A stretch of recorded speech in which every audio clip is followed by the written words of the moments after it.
Welcome, everyone. It's so good to see you again for the Seven Exits podcast with our empowerment psychologist, resident psychologist, Dr. Rosina Bakari. Dr. Bakari, how are you today? I am doing wonderful. It's so great to talk with you every time. Yeah, thank you. Thank you. We really enjoy it and we are so grateful for you. So, everybody, okay, before we get started, if you can just hit that like button for us, subscribe and share. Let your friends know that we are on because it's always juicy here. Okay, so thank you for doing that. And, put your comments and your questions in the comment section. So, what are we talking about today? Well, today we're going to dive into something really raw and real. How to rise from a past that may not reflect who you are today. Okay, so that's a lot of us out there, right? Whether it was mistakes, bad choices, just plain survival mode decisions, your past does not have to define your future. And for a lot of you out here, that's the case. Who you were then is not who you are now. Some people may not want to let you forget who you were. And so Dr. Bakari is going to address how to deal with all of that.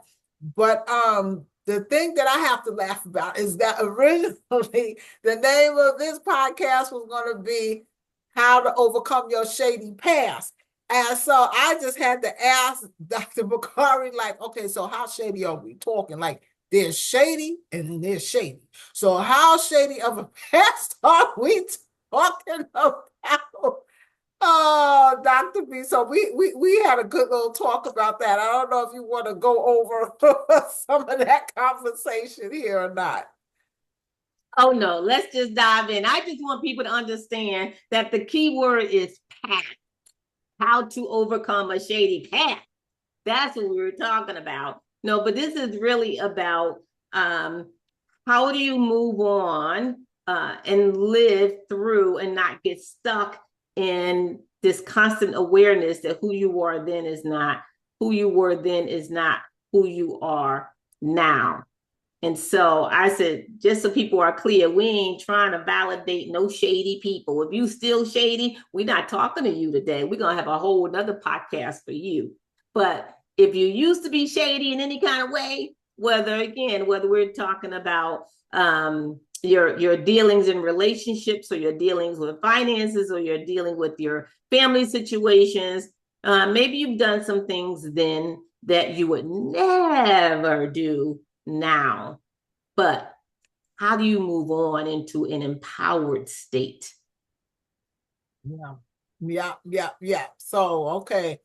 Shady people, there's another podcast for you. This one is not it. Okay. So we're just going to dive right in. Why do we stay stuck in the past, Dr. B? What is that about?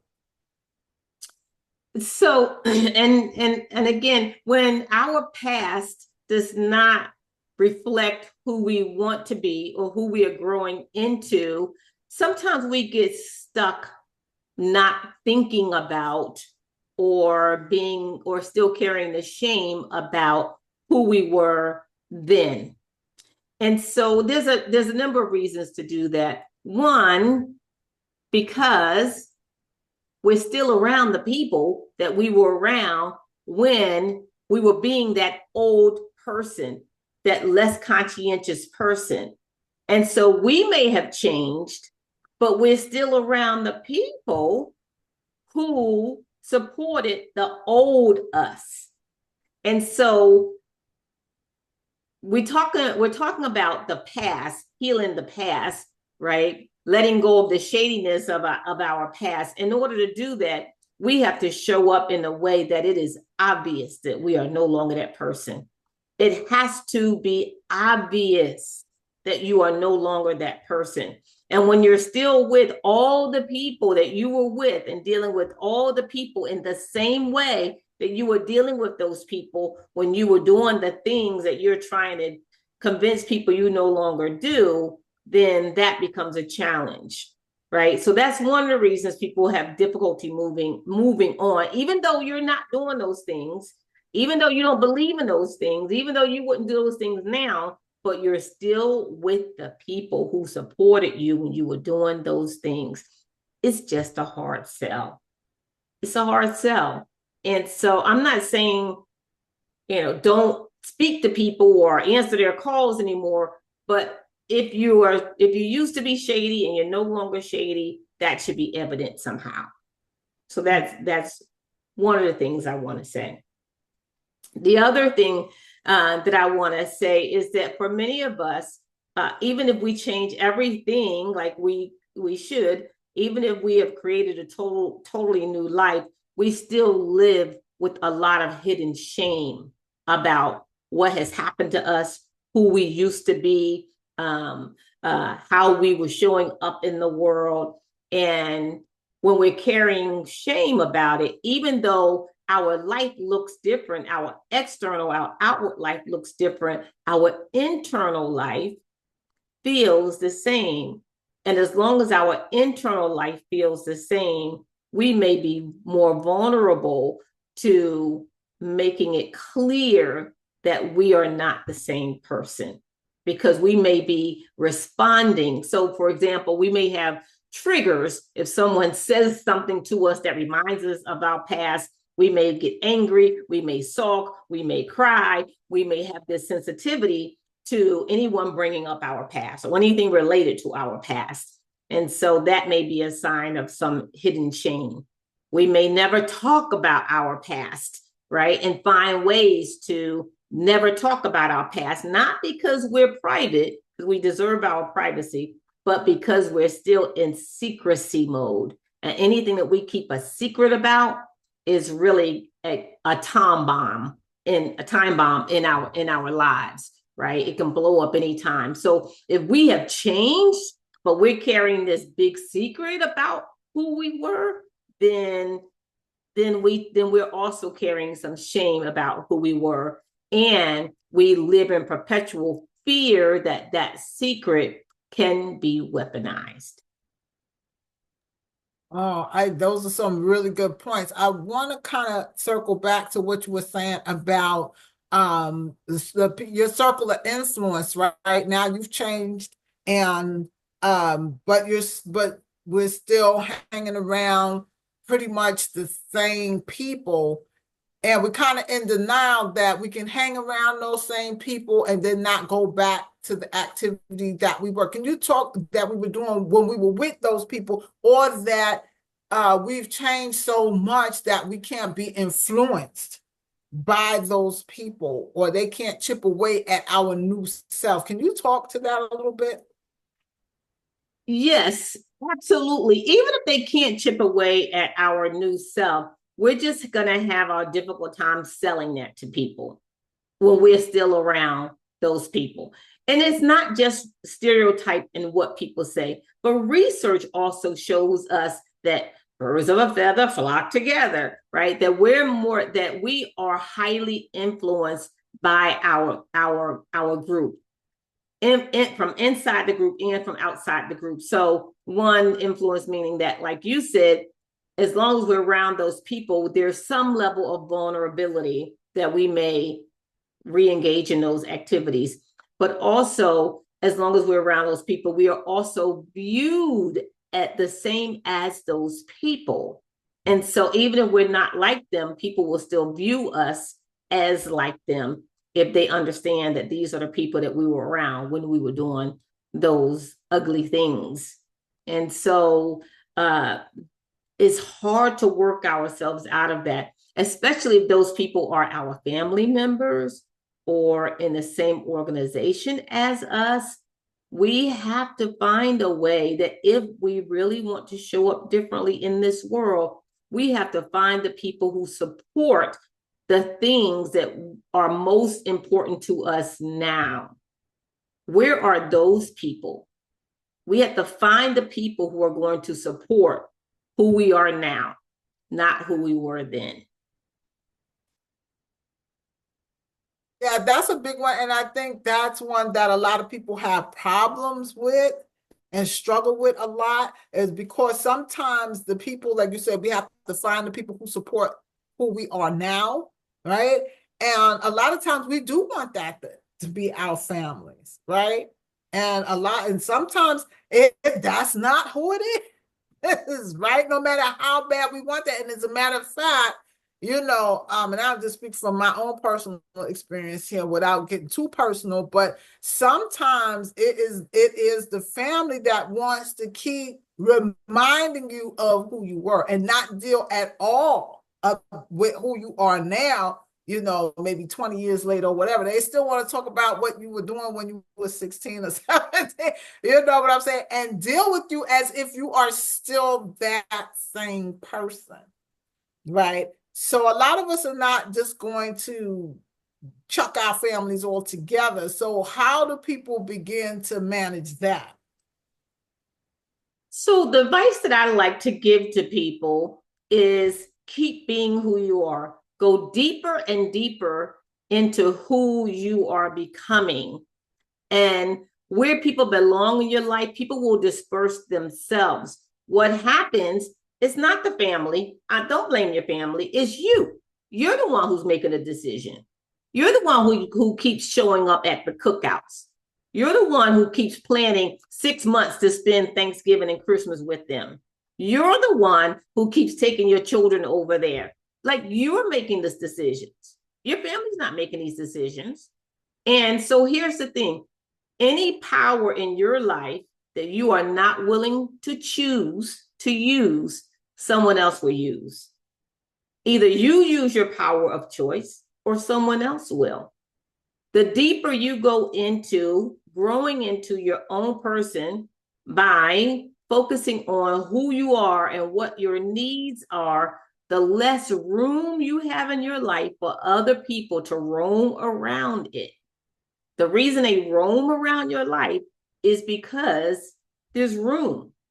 And the reasons there's room is because you're not using those opportunities to go deeper into yourself. So it's easy to go to the cookout than it is to go to an event where you don't know anybody. So we call that complacency, familiarity, comfort zone. So as long as you're choosing your comfort zone, then you'll keep getting what you got. But if you want to be different, not just stop doing the things that made you undesirable, but you want to show up in your full power, you want to grow into an empowered person, not just a person who don't do shady things, but an empowered person. That requires decision after decision after decision, action after action after action. Every decision that you do not make in your own behalf is power you are yielding to someone else. So, another question that I have about that is, okay, so yeah, we were a certain type of person in the past, and we may have done some really hurtful things, right, to folks. And so we may still, even though we're not that person anymore, we still have some guilt around that. How do we still acknowledge the guilt that we have but not let that guilt run our lives? So you have some choices. Again, here's one space where you can make some choices depending on what relationship you have with that person. Then you maybe an apology is necessary if you're trying to have an active relationship with that person, or if you have an active relationship with that person. You could have a conversation about what you know now that you didn't know then. You can have that conversation. If it's not necessarily someone who's in your life that you're trying to have a relationship with, then you really have to focus on that self forgiveness, and that can show up in different forms, right? Whether that's through journaling or therapy or some sort of ritual, you can have that. Even if you do get forgiveness from them, you still need self forgiveness, right? But what and being clear with yourself about what you are guilty of. That's really important because a lot of people like to give those what I call half-ass apologies, right? I'm sorry I hurt you. No, be clear, be honest, be intentional, be own it. I am sorry that I locked you in your room and pulled your hair out and punched you in the nose 3 times. Look, be clear that you are reconciling with the action that you committed, that you know hurt them. I'm sorry I hurt you. Don't just go on and work on your self apology. Don't take the easy way out. If you're trying to reconcile, then reconcile. Own it, right? And own it for yourself. Even if you're not talking to that person, don't write yourself a note that says, I hurt a lot of people. Own it. Own it. This is what I did, right? And that way you can relieve the guilt. If you write it all down, you can decide what to do with it. You might burn it. You might share it with your empowerment partner or your therapist. You might take it to the river and release it. You can do whatever ritual you want. But oftentimes we carry the guilt because we never own it. And if we don't own it, it will own us, right? It's your past. You did it in reaction to something. It's not who you are today. So own it as your past so that you can stop carrying it in your present. Okay, so let me ask you this question because you said to own it. So owning it is not, well, if this hadn't happened, then I wouldn't have done this. Right? If No, A would have owning happened, it, I would have done this. right? Owning it is just simply acknowledging that thing that you did. What did you do? Like, what did you do? Own it. Own it.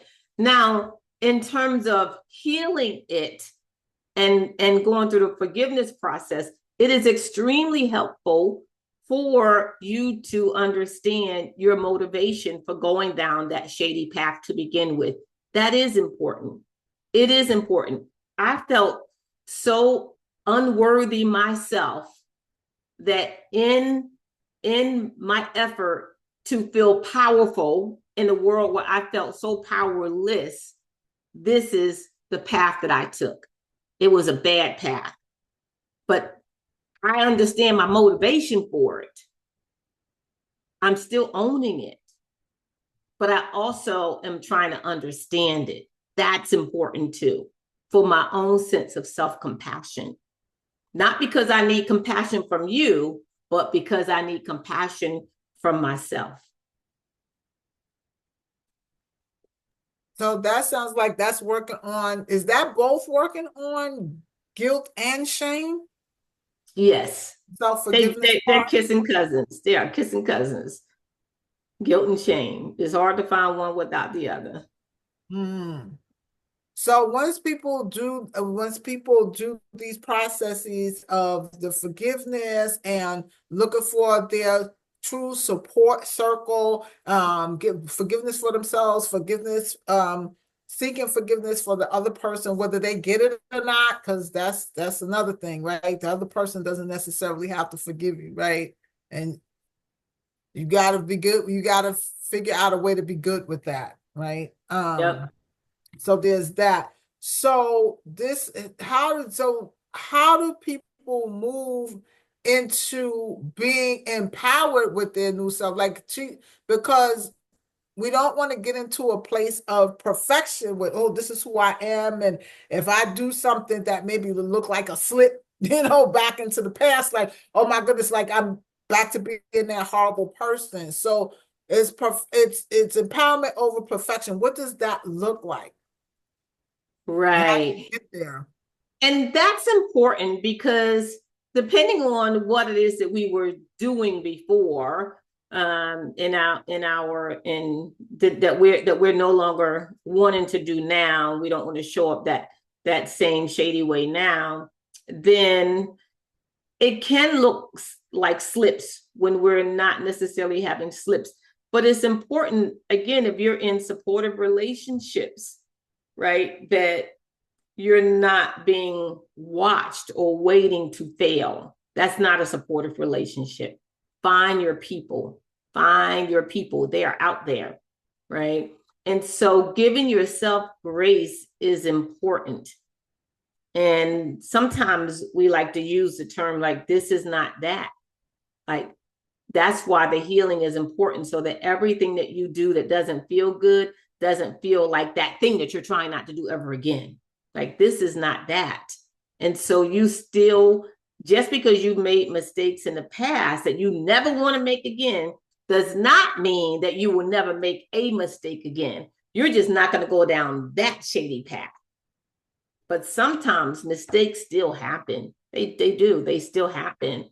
And that's why we want to be in these supportive relationships, but we have to work our way into these relationships by the work that we do and how we show up, and then based on a life that we are actively building now.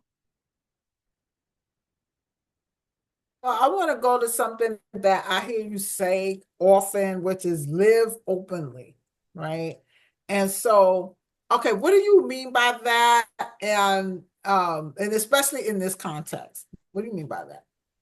Yes. So thanks for bringing it up. So when we live openly, then we put our guilt and shame on the table, whatever that is, right? We put it on the table. And we put it on the table in a way that shows our humanity, our vulnerability, and our willingness to show up differently. So I started living openly as a survivor of childhood sexual abuse I think 2007, and that's when I started using that term, living openly, because what I found is that for a lot of survivors, a lot of us was so embedded in the shame that it was like we could never talk about this thing, and no one was talking about it when I started doing the work in that area. And but what I have also found is that living openly didn't just apply to survivors in that context, but it applied to all survivors who had something in their past that they were so busy trying to hold on to that it was preventing them from ever becoming their authentic self. And so the process of helping people became about, how do we embrace everything, all of who you are in the past and in the present, in order to empower all that you have to give to this world, or the ways that you want to show up in this world. So when I live openly, and I want to discuss that differently from living without boundaries. No, all the same thing.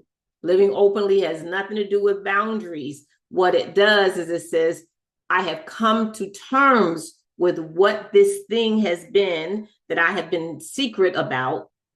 I've come to terms with it in a way that it can no longer harm me. So now, where I used to cringe whenever someone talked about intimacy, even in the lightest ways, because there was a sense of, oh my gosh, there's something I have to hide about that. I no longer have to experience that, because I started living openly and sharing what I wanted to share in a dignified way that was important, in a narrative that I had come to create for myself around my own humanity. Then nobody can say anything about me being a survivor that I haven't already addressed and dealt with it. So for someone who has shady past about something else, maybe they are divorced 3 times and feel some sense of shame about that. Well, what is the narrative that you create about that based on your own humanity, what your own response has been to this world and how you have shown up? And you create a narrative that if someone says something about that, it does not trigger shame in you, because you've already addressed that and you're not clinging to that as a secret. Now, you do develop privacy around that, because that's your life and nobody has, it ain't nobody's business. So you can create boundaries about that without holding on to a secret. It's not a secret. So when we're trying to hold on to secrets, what happens is those secrets hold on to us. And so this idea of living openly is about creating your understanding of what has occurred. How did you get there? And how did you show up in this space? And then how are you navigating away from it? You get to create that narrative and share that narrative in a respectful, dignified way with where it needs to be shared so that it can no longer be weaponized. Yeah, I like what you say about narrative. Create your narrative about your life because I find a lot of times, society and people who don't even know us, right, have all kind of narratives about who they think we are. And sometimes we internalize it based on what our past was. If we have a certain past, like if people had some type of substance abuse issue, right? Or if people were incarcerated, have been incarcerated or something, and then the society, well, you're this type of person, like in perpetuity, right? Because there was this one thing or this thing, that you did. So I think it's really so powerful when you say, no, you lay all of that out on the table for yourself, and then you create the narrative about who you are. Right. And that, I mean, that's heavy, and I see, and it could be challenging, but I see where it's really, really necessary. Yep, absolutely. Because you get to do that. Now, again, what's really most important is that you are showing up differently so that people believe you. You're showing up differently. That's important. You can't put the narrative before the behavior. You can't create this narrative, but no one sees it working like that in your life. So the most important thing is for you to determine what it is that's looking differently in life for you and how it is that you are intending to show up differently so that people see the alignment in you. That is critical. The alignment. Okay. All right. Great. Yeah, Dr. Bakari, this is really great because I know there's people who do struggle. They're a different person now, and there's still all of this other stuff happening from the people in the peanut gallery and the kind of doubts and just fear that can come up around, like, oh my God. I, I'm a different person now. Why isn't it sinking into everybody? And why aren't people treating me that way? But I think what, like you said, people say they have to find their tribe, but you said people have to find their support. And I think that's kind of two different things. You know, Hmm. um, yeah, the people who going to support who you are now or who you even trying to become after this, right? And that's not always necessarily a tribe. I don't Right. not the way that I hear it anyway. Right. The thing to remember again is your behavior matters. You showing up differently matters. And what happens is that we want to change a little bit and expect the world to change a lot. Sometimes that happens. Doesn't work that way. Oftentimes you have to change a lot before the world changes a little bit for you, right? And so don't worry about how people are perceiving it. Like what is it that you are changing into? What is it that you are growing into? Grow into that thing and people will see it differently. Start working on a narrative until you are ready to share your narrative in alignment with who you have become. But if you just go on and create this narrative that you want people to believe and there's no evidence of it in your life, don't, no, no, no, no, no, no. Work on the narrative in terms of when I say work on a narrative, I don't mean writing out a story or a poem. I mean working on a narrative about how you show up so that people see the narrative in your behavior and how you are showing up. That's why we go back to the initial conversation about rebuilding your community of support. Like work on that narrative and then work on how you're sharing that narrative, whether you're writing poetry or going to therapy or writing it in a journal, right? Like you make something happen. But no matter what your past has been, you are worthy to be here. There's a role for you to play at this point in time in your life. Somebody needs you. Someone needs you, whether it's children or the school district, whether it's business, whether it's the poultry. Like there's a space where you and your experiences belong. There's a place for you in this world. I promise you, no matter how shady your past has been, there is a place for you. You can't find it if you are hiding out. You can't find it if you're hiding out. Wow, another powerful one, Dr. Bakari. Another powerful one. People, if you have not done this already, please give us that thumbs up, that mighty thumbs up. Pass this on to your friends. Please drop your questions in the comments for Dr. Bakari to follow up on later. And any last words, Dr. Bakari? That was it. There's a place for you. There's a place for you. So, Yes, indeed. Well, thank you. Thank you, everyone. Thank you for joining. We will see you next week. Thank you so much, Dr. B. of course. Bye bye. Bye-bye.